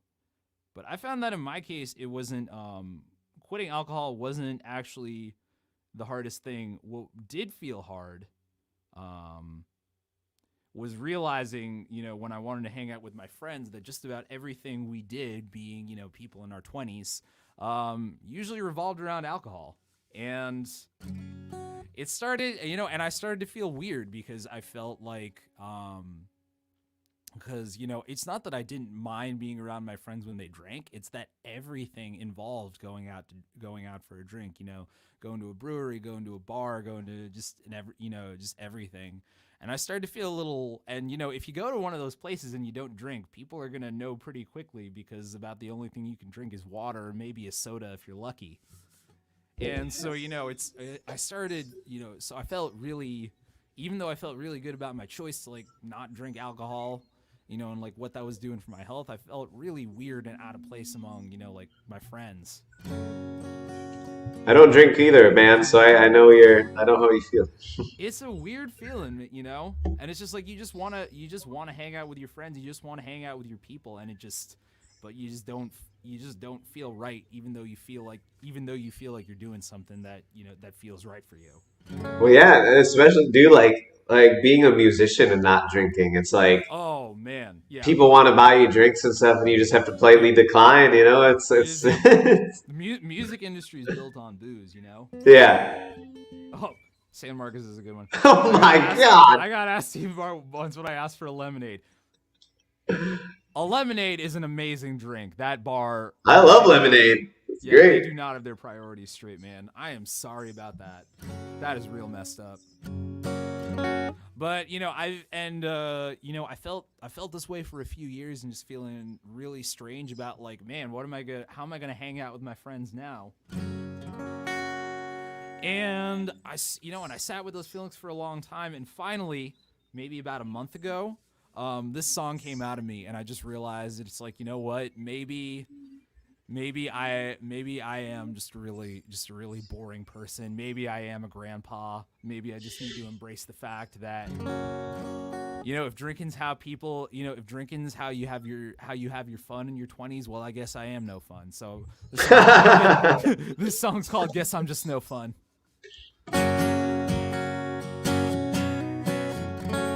Let's switch the camera back to me real quick. And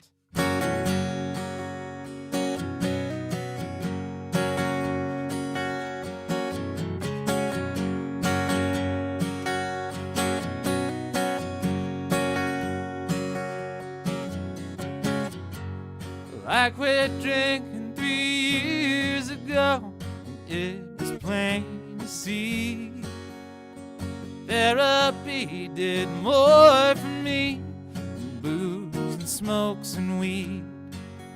My friends all play popular bands, shoot whiskey up on stage, but I'll stick to 30 milligrams of Prozac every day. Cause I don't do parties, I don't do drugs, don't go out and I don't stay up all night long till the morning sun. Yes, I'm just no fun. Yes, I'm just no fun.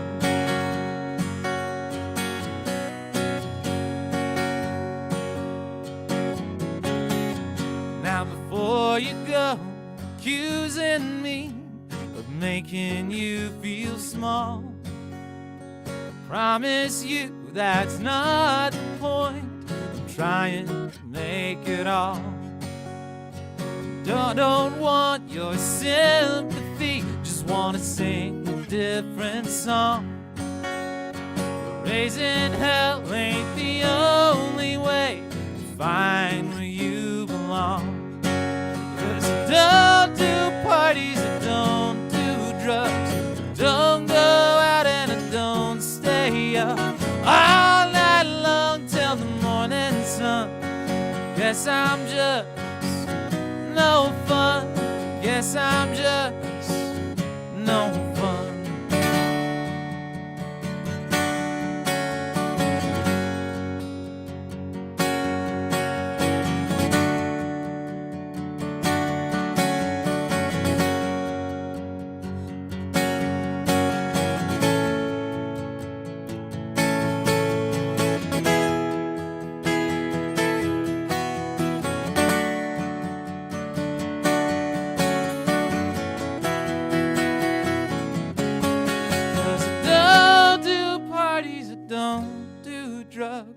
Don't go out and I don't stay up all night long till the morning sun. Yes, I'm just no fun. Don't do parties, don't do drugs. Don't go out and I don't stay up all night long till the morning sun. Yes, I'm just no fun. Yes, I'm just no fun. Yes, I'm just no fun. Yes, I'm just.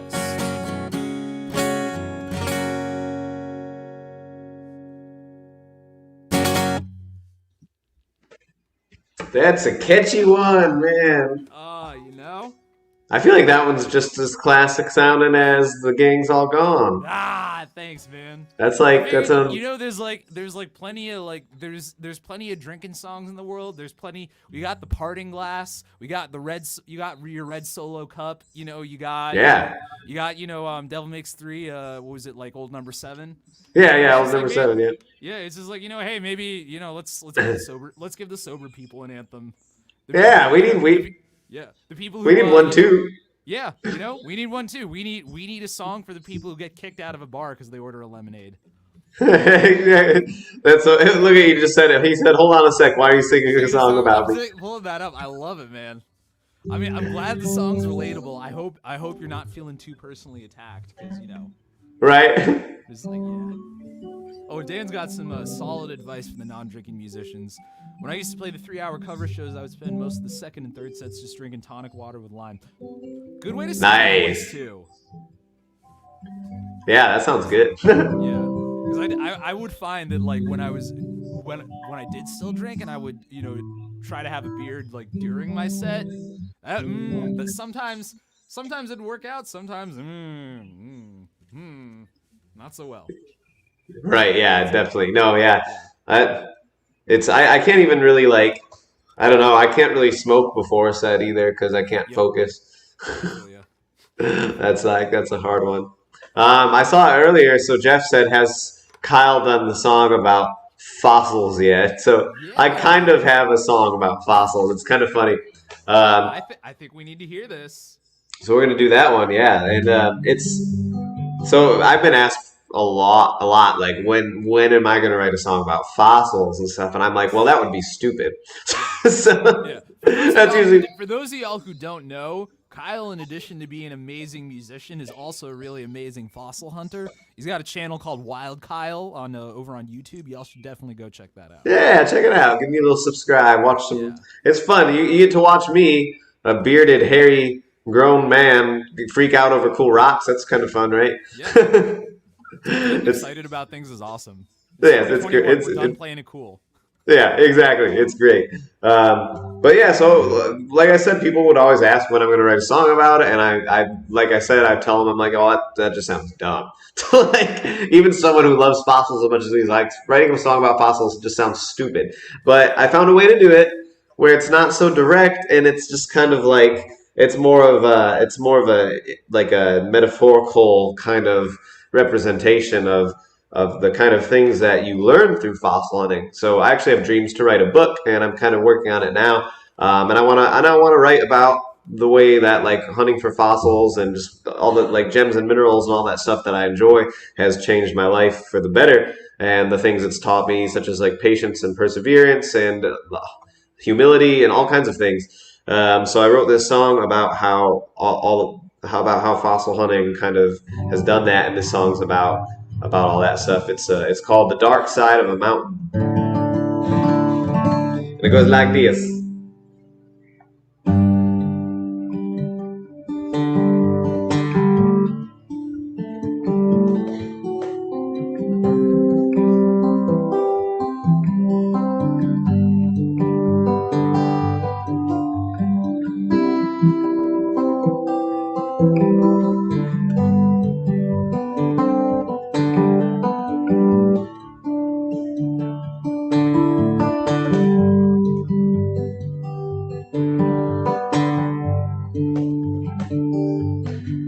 Has time been chasing me, or have I been chasing time? Am I digging my own grave or for diamond? Or can I trust my eyes for me to find it? What will I find down in the dirt below? Well, sometimes I find nothing, sometimes I find something. The only thing that matters is you ever looked at all. You can only find the silver lining on the dark side of a mountain, but if you ain't looking, you'll find nothing at all.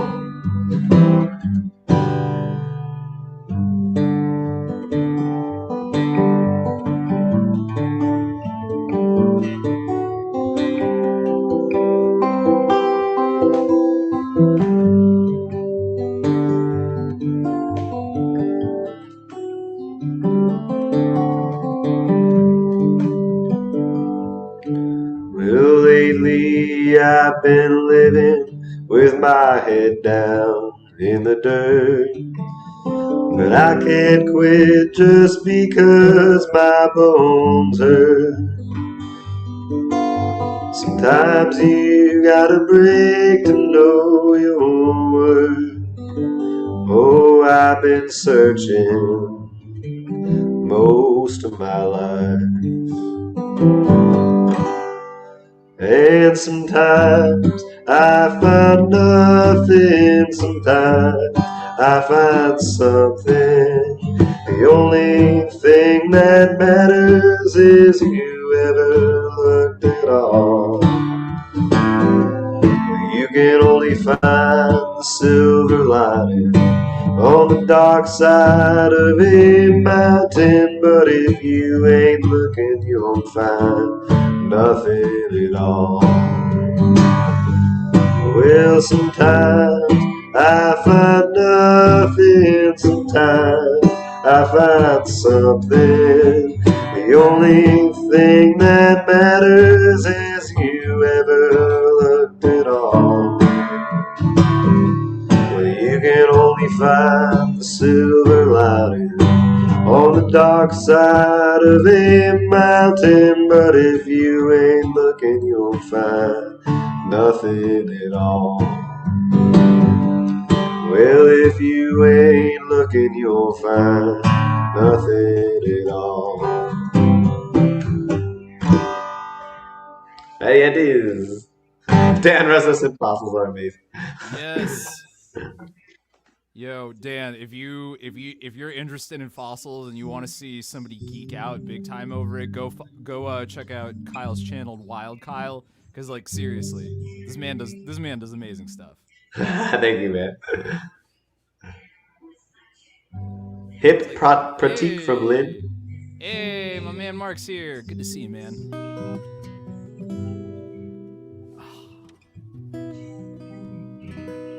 Well, what are you gonna close us out with, man? Yeah.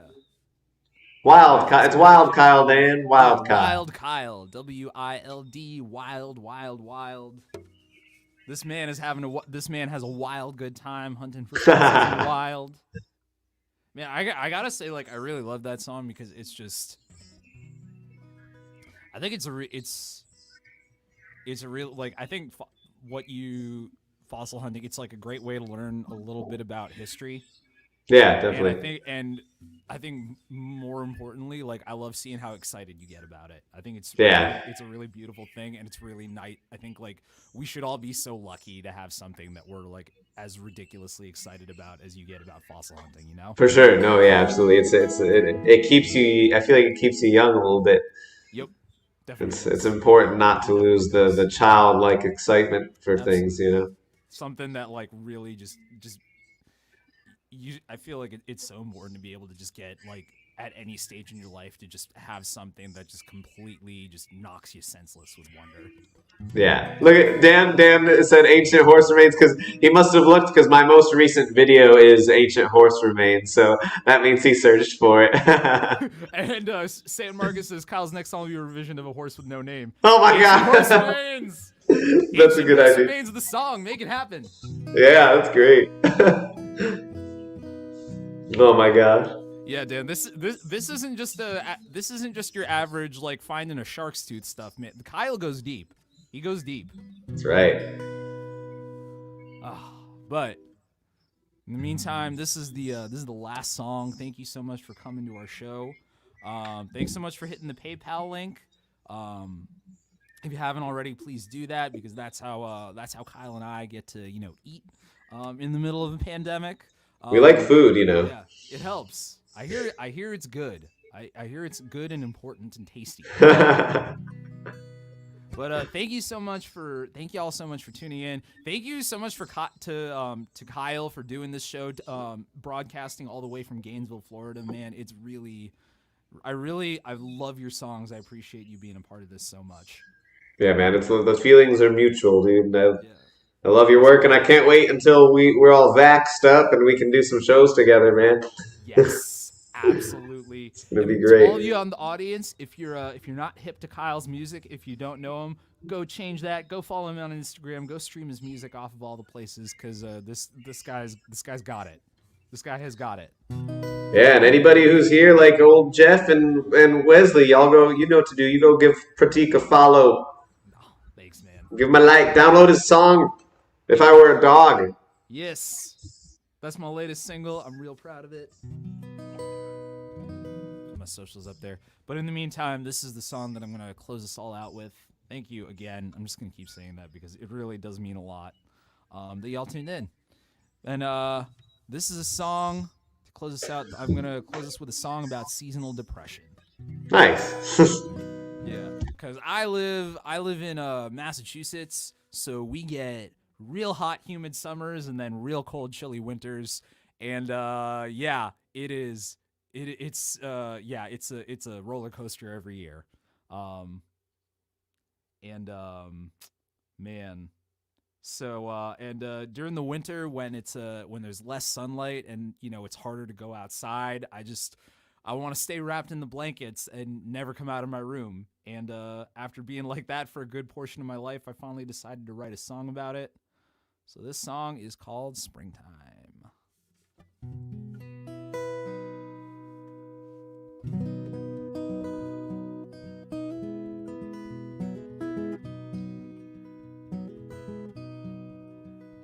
And the springtime was arriving. Clouds were white instead of gray.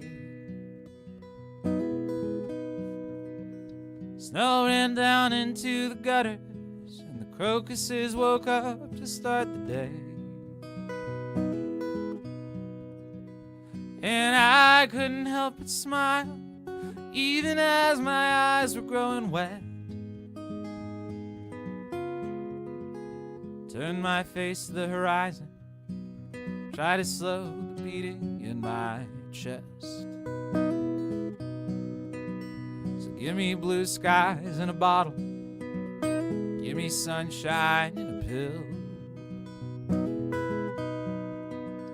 Give me smiles and give me laughter in a jar I can keep on my windowsill. When the world starts getting colder, I'll feel a decade older, you know I will. So give me blue skies in a bottle, Give me sunshine and a pill. Was it what my parents taught me? Was it just how I was born? 'Cause I'm always counting all the lines around my eyes against the things I haven't done. And every pebble on the sidewalk, every blade of grass that tickled my bare toes is gone, is always gone too soon to somewhere I can't go.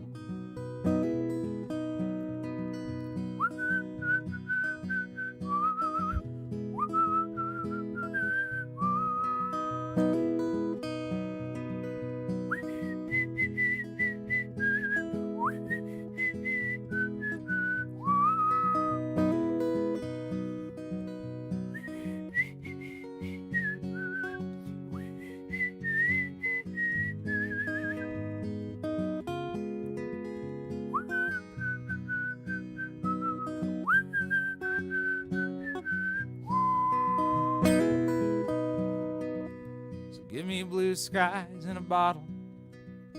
Give me sunshine in a pill. Give me smiles and give me laughter in a jar I can keep on my windowsill. 'Cause when the world starts getting colder, I'll feel a decade older, you know I will.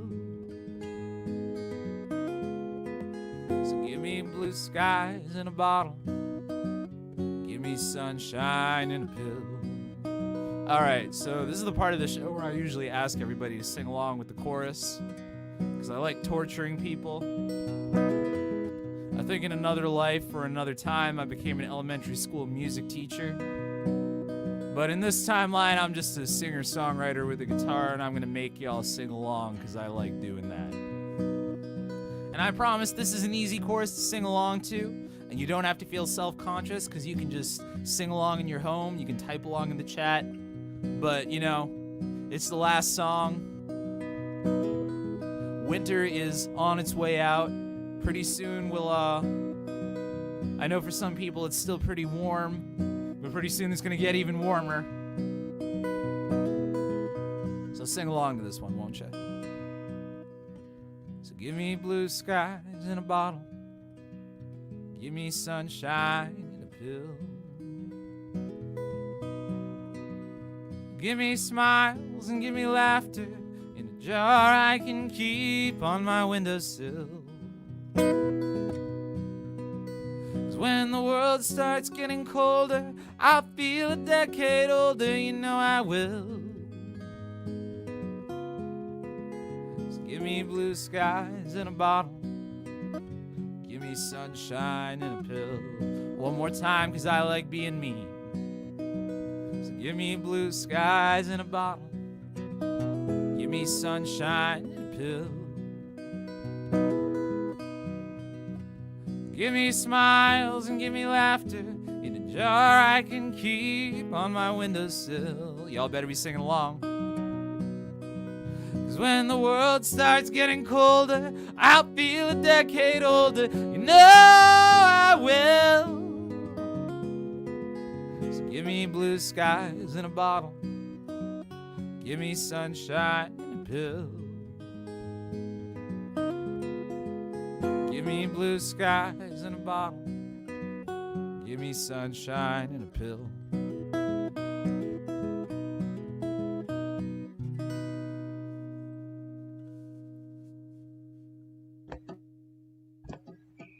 That's a great closer.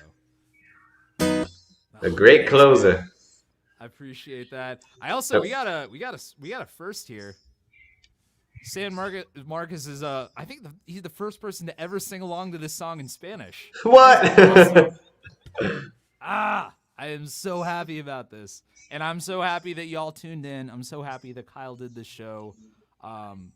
This was a really good time, y'all. Thank you. Thank you for spending your Wednesday evening with us. No, it was absolutely great.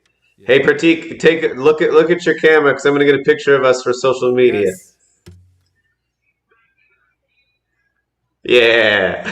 Hell yeah. Oh, perfect. That looks great.